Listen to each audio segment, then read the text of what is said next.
Hello, how are you? Sit down. How are you, man? Good, buddy. Good. Oscar Isaac is the star of Annihilation, which is coming out on Friday. Yeah. Is it how does it feel when you're at release week? Because obviously, as with every actor in every movie, this is something you did a long time ago. Now everybody's starting to talk about it, and now you're ramping up to this thing actually being, reality. Yeah, I mean, it depends if I'm excited about the movie or not. But with this one, super excited about the film. Also, Alex Garland, the writer and director, we became really good friends when we did Ex Machina together. So, even I think towards the end of that, he was already telling me about this idea he had in this movie, and we kind of made a pact that we were going to make everything together. So I'm trying to hold him to that. Yeah. But yeah, so I'm very, very excited for people to see this really trippy. When did you make the pact that you're going to just do everything together as you're making? As we were making Ex Machina, once we realized we're like, it's just a wonderful way of working. Yeah. It feels like we're like building a car together or something. It's just all focused on making the thing better. You've had to promote ones you didn't like? Have I had to do that? Yeah, all the time. What do you? How do you get yourself? I mean, you're an actor, so you can do it. But how do you get yourself in the mode of like, all right, this is crap, and we have to smile and plug it? Well, you try to find the things about it that I did like to do, the things about it that are maybe interesting, for somebody else. It could be theoretically interesting things. Like, moms will like this movie. Different ways of spinning it in your head. Are you ever embarrassed to do it? Because I've gone out and done stuff. And it's like, oh, you gotta promote that. Like, it's humiliating. Like, you have those moments where you're like, I just gotta. Yeah, I mean, I don't think I've had one where I've just been abject humiliated about it, but yeah, there's been ones where I'm like, yeah, people aren't gonna like this. Oh, you just kind of instinctively know it. Yeah, or feel like it didn't quite come together in the right way. Okay. Do you have people telling you they like things that you know they didn't like? Like when people come up, you go, I love that movie. You're like, no, that wasn't that great. You couldn't have liked it.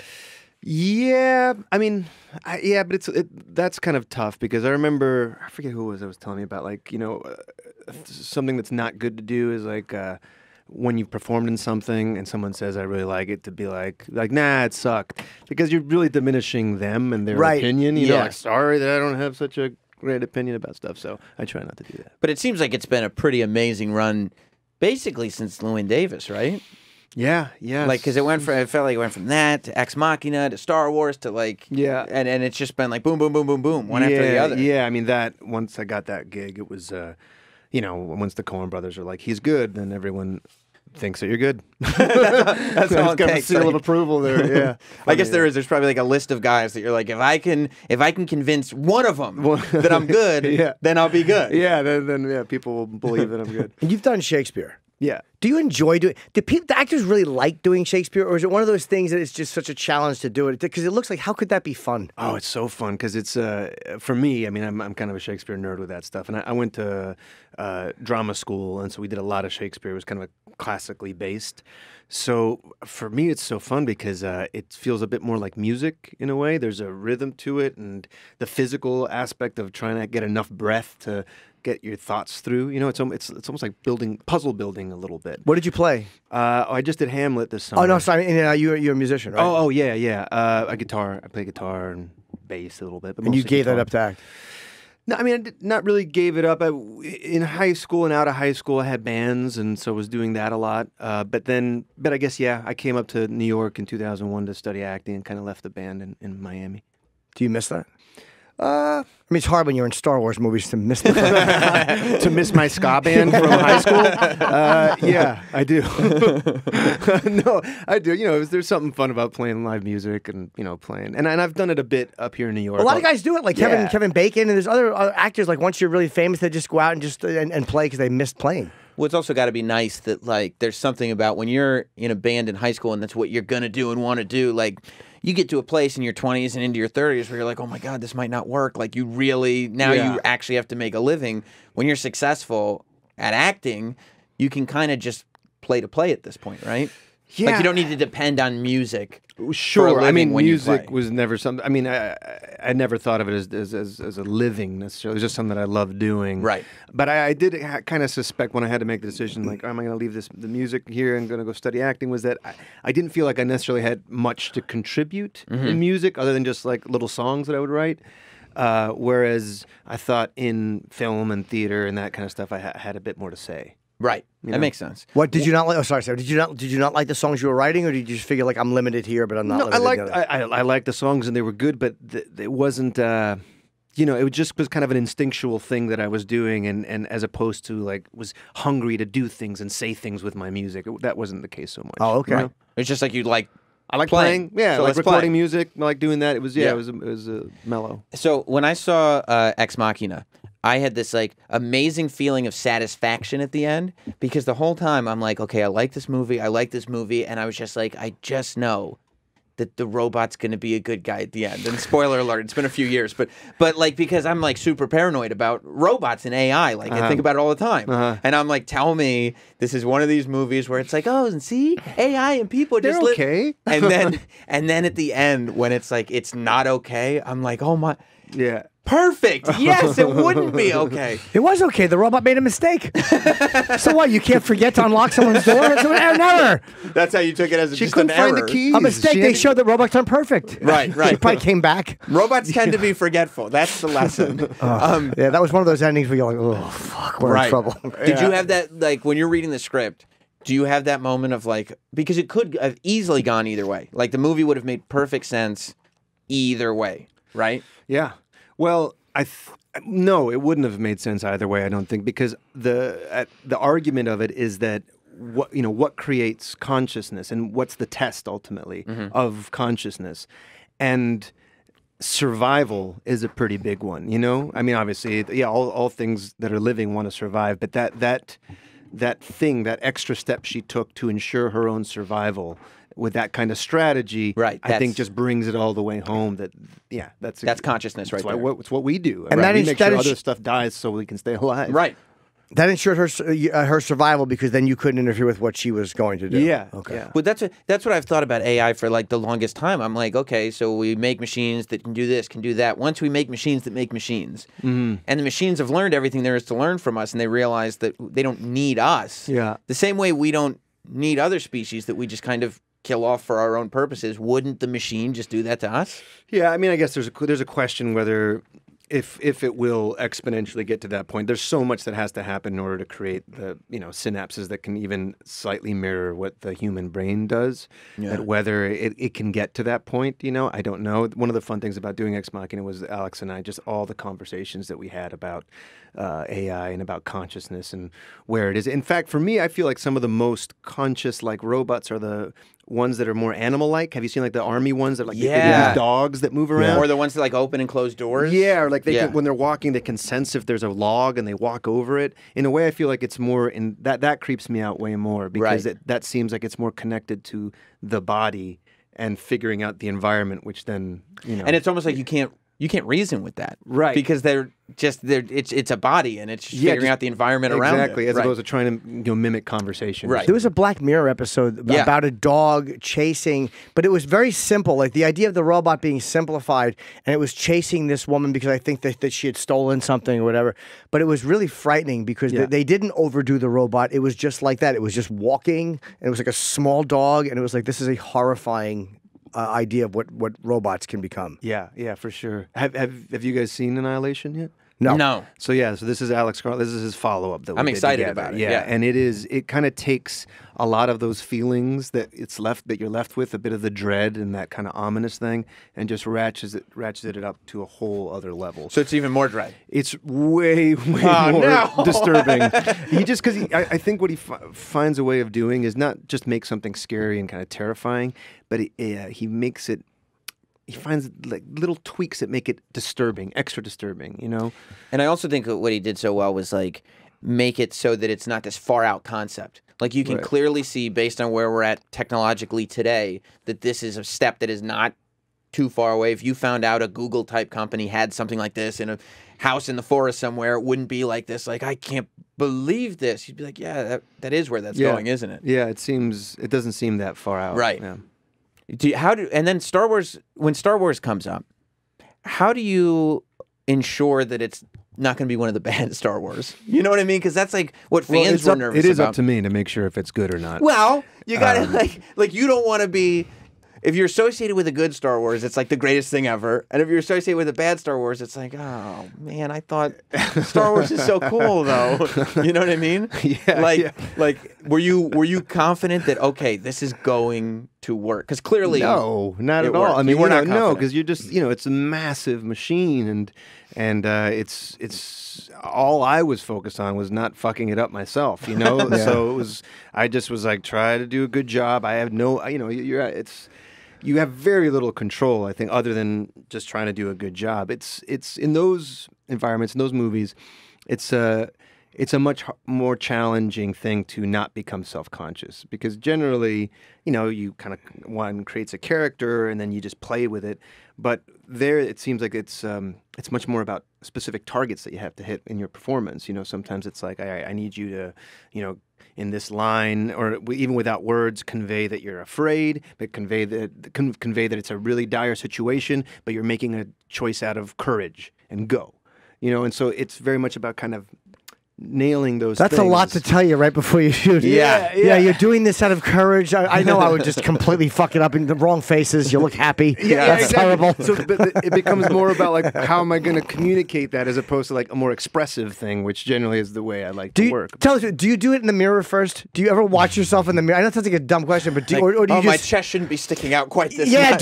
Do I look like I'm making this out of courage, or do I look like I have no idea what I'm doing, or do you just feel it and try it, or will you look in the mirror? I think you just feel it, because you're still, even if I was to do it in the mirror, I'm still filtering it through my own brain, which I might be seeing something that's not being seen on the outside, so it doesn't.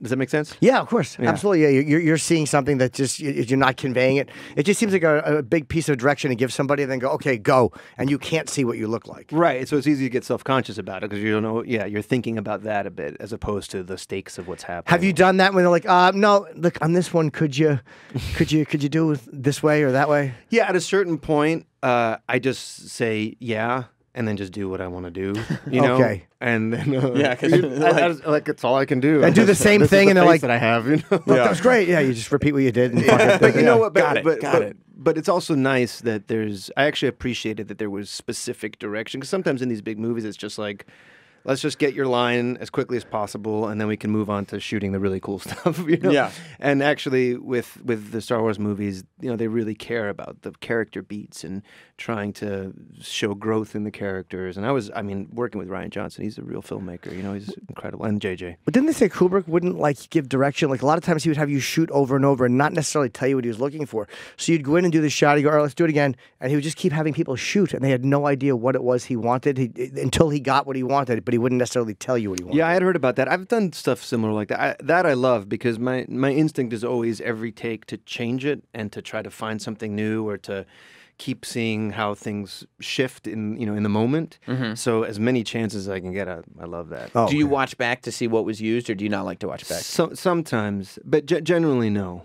Right. Generally no, unless it's something that's very physical, and I'm trying to figure out, oh, that's what the camera's doing. Okay, so maybe if I go a little faster here, that'll pick it up. But for actual performance stuff, it's rare. Yeah. Because again, it's always a battle with trying not to get in your own head. Yeah, totally. Do you like watching yourself? On are you comfortable at the premiere, or or are you one of those guys that will wait till it starts and then just kind of duck out? It depends. Sometimes I've seen movies where I get very uncomfortable watching it and don't ever want to see it again. But I generally like to see the finished movie, because it's not just me. It's so many people that are involved in making a movie. Are you able to place yourself out of it? Meaning I'm not looking at myself as much, or no, not really. No, I'm just looking at everything I did wrong. Or, No, but do you like watch it in front of people? I should say, you're supposed to get a certain reaction, and then if the reaction from the audience, I went to the premiere of Arthur, not the original, the remake, and there were certain moments I think were designed for. Were some of the jokes not landing? I would say a couple missed. Oof. Well, that's the thing. I feel like with comedy, it's there's a much more direct correlation between the thing and what the reaction should or could be. With a lot of the films I do, it's not quite in that world, so there's a little bit more room for what the reaction is or isn't. Is there anything worse than a comedy though, when you know that it was a big punch and there's a mild, tepid laugh, and it's at the premiere, so you're like, oh god, if these people, this is the friendliest audience I'm gonna have. Oh my god, you're finished. Yeah, for sure. sure. Yeah, that's really uncomfortable. Do you feel the pressure when there's expectations from an audience, like Ex Machina we were just talking about? No expectations for that movie because people didn't know what it was before they saw it. But like obviously Star Wars, the expectations are high. Yeah. But even like Llewyn Davis, like a Coen Brothers movie, has expectations. I think this movie is going to have expectations because now people liked Ex Machina so much. Do you feel that and be like, oh, I got to deliver on that, or no? Generally, when I'm doing it, I'm pretty good at pretending that no one's going to watch it. Right. And I'm able to kind of convince myself of that. Even with the first Star Wars, there was an element of that. I was just able to kind of not think about those things. And the second one, it became a lot harder because, I was part of that huge opening of the film and going to all those different places and with different people and how much money it made and all that. And so in the second one, it was much more difficult to not feel the pressure. Yeah. And do you feel like in terms of your career, like you now have to maintain this certain role that you're on, that before it was just like, I'm just trying to be a working actor, or you just like let the good times roll and we'll see what happens next? Not really. It's actually gone the opposite way, which is I feel there's not that kind of burning thing of like, I need to get my shot. I need my shot. And if I can prove that I can do it, not because I feel like I've proved it, but just because priorities changed a little bit. I have a family now. I've got a young child. And so that becomes, in a way, more interesting than just the rat race of the whole thing. Where did you grow up? I grew up in Florida. Oh, okay. Good neighborhood? Yeah, it was okay. It was Kendall, so yeah, it was all right. What did you want to do?